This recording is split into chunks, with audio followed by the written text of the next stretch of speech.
নিমতলী আগুনে নিহতদের স্মরণে নির্মিত স্মৃতিস্তম্ভে ফুল দিয়ে শ্রদ্ধা জানিয়েছেন বিভিন্ন রাজনৈতিক দল, ব্যক্তি, প্রতিষ্ঠান ও সংগঠন।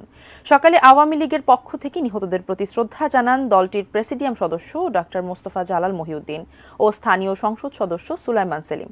এমন ভয়াবহ অগ্নিকাণ্ডের ঘটনা যেন আর না ঘটে তার জন্য সাধারণ মানুষের সচেতন হওয়ার পাশাপাশি প্রশাসনের নজরদারি বাড়ানোর আহ্বান জানান তারা। ক্ষতিগ্রস্ত পরিবারগুলোকে সহযোগিতা অব্যাহত রয়েছে জানিয়েছে।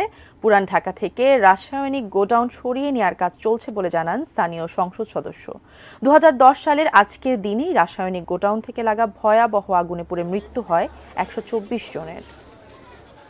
আমাদের পুরাতন ঢাকা শহরে অনেক জায়গায় আমি দেখেছি এখনও সেই বড় বড় গোডাউন, বড় বড় সেই জিনিসপত্রগুলো এখনও রয়ে গেছে।